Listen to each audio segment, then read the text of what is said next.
सुनो भौजी बर्तन मांजू रे, किसमिस छोहारा खियावे हमके काजू रे।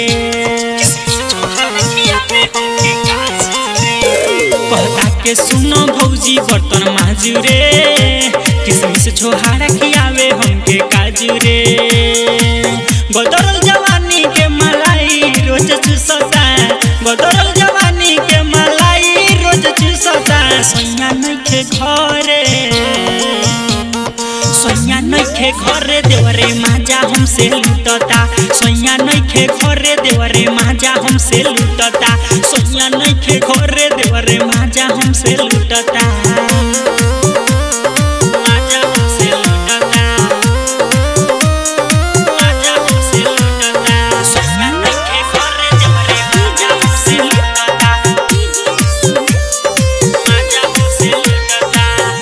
सुघरावे लागे धोके करुआ तेल से, चल गइल काले मुंबई सैया हमारे लसे। सुघरावे लागे धोके करुआ तेल से, चल गइल काले मुंबई सैया हमारे लसे। बेरी बेरी लेके कोरा गोलिया के छुअता, बेरी बेरी लेके कोरा गोलिया के छुअता। सैया नइखे घरे, सोया नइखे घरे देवरे माजा हमसे लूटता।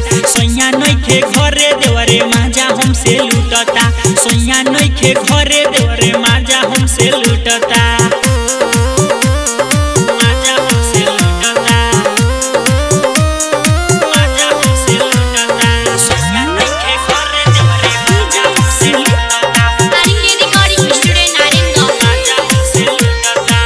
काटले त गालो भूला के कौनो बात में, राइटर गणेश खोजिया में लागे रात में। काटले त गालो भूला के कौनो बात में, राइटर गणेश खोजिया में लागे रात में। दिल दर्दी पेंदर नहीं बतिया के बुझता, राजन राम शंकर नहीं बतिया के बुझता। सोया नइखे घरे, सोया नइखे घरे देवरे माजा हमसे लूटता। सोया नइखे घरे देवरे माजा हमसे लूटता। सोया नइखे घरे देवरे माजा हमसे लूटता।